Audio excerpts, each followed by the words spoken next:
¿Qué tal, amigos? ¿Cómo están? Este es el Tiempo de Ciencia y esta noche espléndida en la Bahía tengo de marco para presentar uno de los centros y además uno de sus directores, uno de los directores del Sistema de Centros Públicos, CONACYT, que se ha asomado a reflexiones interesantes que tienen que ver con su vida, con la sociedad, con lo que está pasando en nuestro país y esta relación del binomio ciencia y sociedad. Yo quiero agradecer muchísimo, doctor Martín Aluja, que esté usted esta noche con nosotros. Él viene desde el Instituto Nacional de Ecología, desde Veracruz, y bueno, abordábamos hace poco, unos minutos antes en la rueda de prensa, esos grandes temas nacionales, seguridad alimentaria, las crisis de migración, temas que parecieran ser desconectados aparentemente del mundo de la ciencia, de la empresa, de la sociedad, de los diferentes actores que hoy están en el rol de lo que parecía impensable en la academia, ¿no? Cuéntanos un poquito, ¿qué está pasando en México en este sentido, doctor? Yo creo que está habiendo un cambio realmente profundo, en el sentido que la comunidad científica, que es muy pequeña, ¿sí? Tiene que entender que vivimos de los impuestos del pueblo de México. Esa es una cuestión que es fundamental, que para mi asombro muchas personas pues no lo habían conceptualizado de esa manera, pero que yo he insistido muchísimo en que tenemos que estar conscientes de que la mayoría de los investigadores de México vivimos de los impuestos del pueblo de México. Y en consecuencia nosotros tenemos que hacer un mucho mayor esfuerzo por generar resultados a ese pueblo que nos mantiene. Yo creo que tenemos que, en primera instancia, olvidarnos de esta dicotomía entre si es ciencia aplicada o ciencia básica. ¿Sí? Eso a mí me parece totalmente falaz. Lo que tenemos que hacer es comprometernos con la generación de conocimiento de frontera. Punto, claro. Una vez que se genera conocimiento de frontera, la aplicación es automática. Entonces yo creo que estamos perdiendo el tiempo en distinguir esas dos cosas, ¿no? Yo creo que tenemos que también cambiar radicalmente la forma en que nos queremos acercar a la sociedad y a los empresarios, en el sentido de que hoy en día ocurrencias de nosotros como investigadores queremos después venderle al sector productivo, cuando realmente tiene que transformarse eso en una dinámica muy diferente, donde nosotros tenemos que acercarnos a la realidad del país, a las demandas específicas de los diferentes actores de la sociedad, y a esas demandas encontrarle soluciones innovadoras, creativas, de frontera, para que realmente se transforme en un binomio productivo. De otra manera es muy complicado, ¿no? Y yo lo he dicho en muchas ocasiones, o sea, un país que tiene 17,000 científicos y 54 millones de gente pobre, es un país muy pobre. Sí, ¿sí? sí, sí. Y entonces, en ese sentido, yo creo que sí es importante que la comunidad científica despierte a su realidad. O sea, nosotros no estamos viviendo en un país como Finlandia, como Suecia, como Suiza, como Alemania, donde los problemas de pobreza extrema no existen. Nosotros vivimos en México y la comunidad científica mexicana tiene que necesariamente entender ese entorno en el que nos estamos desarrollando, ¿sí? Algo que escuchaba en la reunión, reciente reunión de la OCDE a principios del año, en la Ciudad de México, y retomo sus palabras. Juego con estas palabras como jugó uno de los oradores. Decía, México no es un país pobre, no obstante es un país de pobres. ¿Cómo desde la ciencia, doctor, qué estamos haciendo, no en el plan hipotético, qué está haciendo un centro en Veracruz o un centro en Baja California Sur para transformar esa realidad? Bueno, miren, el Instituto de Ecología, por ejemplo, es muy famoso desde su origen. El fundador, el doctor Gonzalo Halter, es uno de los expertos reconocidos a nivel internacional en el tema de la biodiversidad, el estudio de la biodiversidad, ¿no? Entonces, ¿qué tenemos que hacer? Darle valor agregado a la biodiversidad. Yo he estado insistiendo muchísimo con los investigadores del instituto y los investigadores en general que trabajan con biodiversidad. No nos quedemos en la descripción En el paper. No tanto el paper, sino la descripción, el ejemplar de herbario, el ejemplar de una colección entomológica, sino cuál es el valor agregado que le podemos dar a ese ejemplar en nanomateriales, en nuevos pegamentos, en nuevas estructuras, en un montón de otros elementos que con el mismo trabajo, pero aquí viene la clave, sumando esfuerzos con otros centros de áreas que antes se consideraban poco afines. Porque cuando un servidor, por ejemplo, ha introducido ya convenios con el Centro de Materiales, Centro de Investigación de Materiales Avanzados, el Centro de Química Aplicada, algunas personas me dicen, Martín, ¿pero eso qué tiene que ver con el Instituto de Ecología?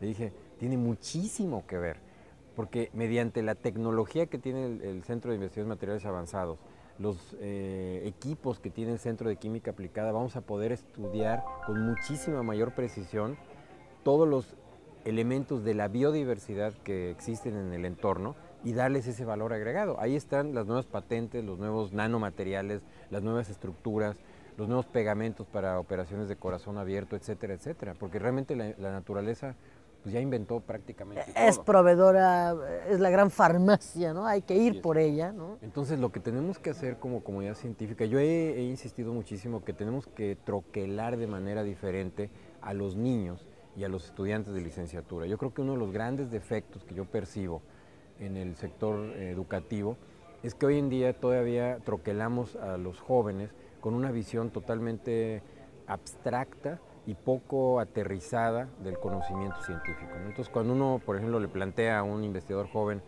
o a algún investigador ya más establecido, sería ideal que tú patentaras tu conocimiento, eso genera una crisis existencial enorme porque se plantea que eso es pervertir o degradar el quehacer científico, cuando realmente los países genuinamente desarrollados es lo que están haciendo y han hecho durante muchos años y en ningún momento se ha pervertido el desarrollo de la ciencia y la tecnología. Lo único que se le ha dado es un valor agregado. Entonces yo creo que sí es importante que empecemos a trabajar con los niños. Yo pienso que se ha cometido un error y muchos de los programas que son muy loables, ¿no? Por ejemplo, los programas de la Academia Mexicana de Ciencias, etcétera, de fomento al interés por la carrera científica entre universitarios, creo que ya son demasiado tarde. Tenemos que trabajar con los niños, con los jovencitos, para a ellos empezarles a generar una visión diferente, porque automáticamente al hacer eso vamos a influir a los padres y automáticamente vamos a generar personas con una visión del mundo totalmente diferente, ¿sí? También tenemos que obviamente incidir en los programas de licenciatura, creo que ahí hay mucho trabajo por hacer y de esa manera vamos a empezar a acercar el conocimiento científico a la sociedad. Porque creo que nosotros como investigadores tenemos que asumir la responsabilidad de no haber sido sensibles a la sociedad y de habernos encerrado en una burbuja de confort, en una burbuja muy aislada, donde no hemos hecho el esfuerzo de explicarle a la sociedad cuál es el sentido de que esa sociedad invierta en nosotros. Yo no dudo, porque ningún país va a desarrollarse si no tiene una fortaleza científica y tecnológica.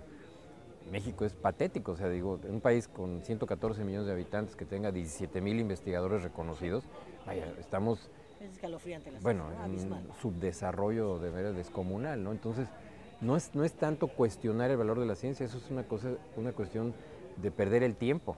¿A quién se le ocurre cuestionar el valor de la ciencia? A nadie.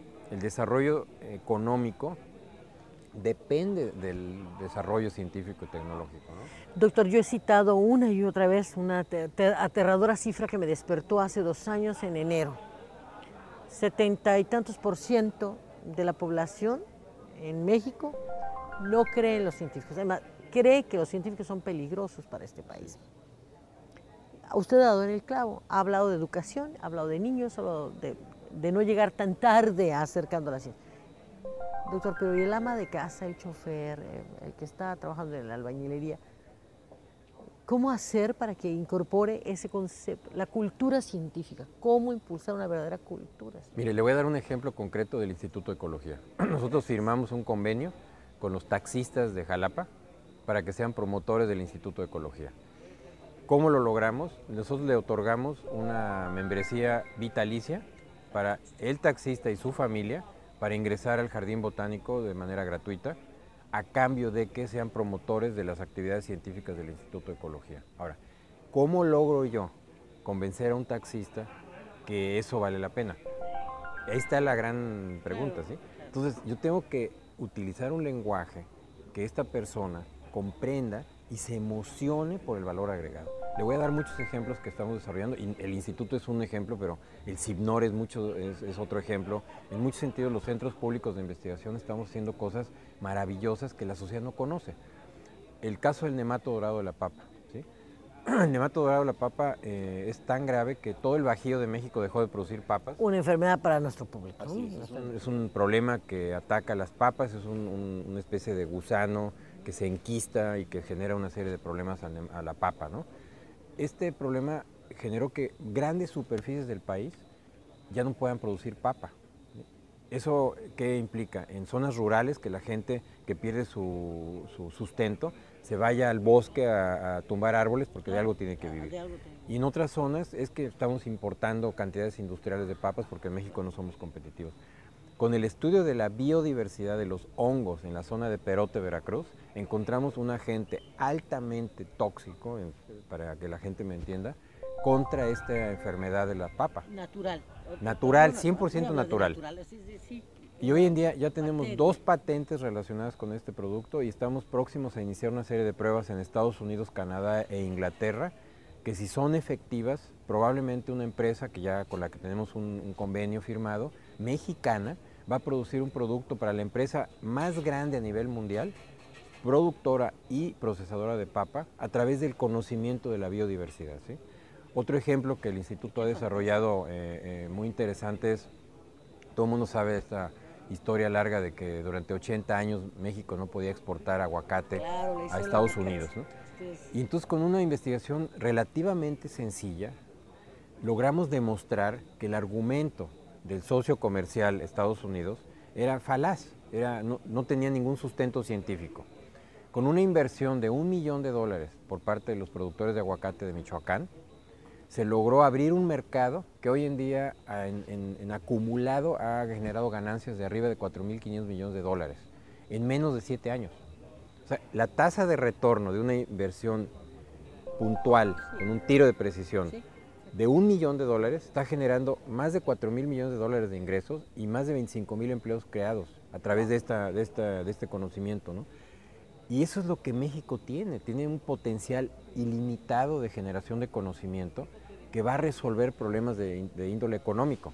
Y la sociedad tiene que entender que para que nosotros transitemos de la situación actual, donde hay pobreza, donde hay violencia, donde hay un montón de carencias, radica necesariamente en esta inversión de conocimiento que, con esos ejemplos que le he estado dando, generan enormes cantidades de recursos, empleos, y además, otra cosa muy importante, se evita la contaminación de suelos y aguas.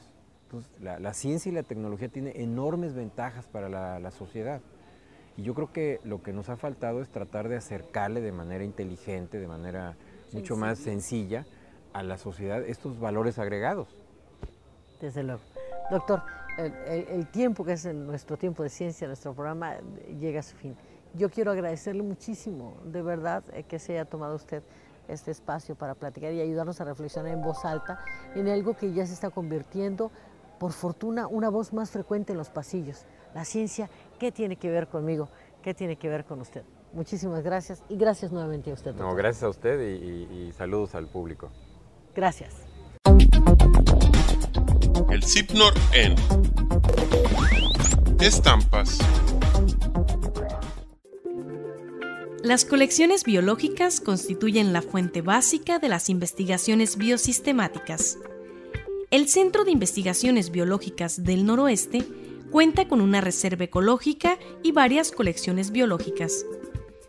En cada uno de los laboratorios donde se encuentran las colecciones, podemos encontrar personal altamente calificado y especializado en las técnicas y funciones adecuadas para su correcto manejo, almacenamiento y conservación.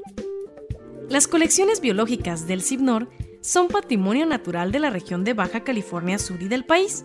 Además de contribuir a generar un inventario y realizar estudios científicos sobre las especies, favorecen al nivel social, pues también sirven para realizar estudios de salud.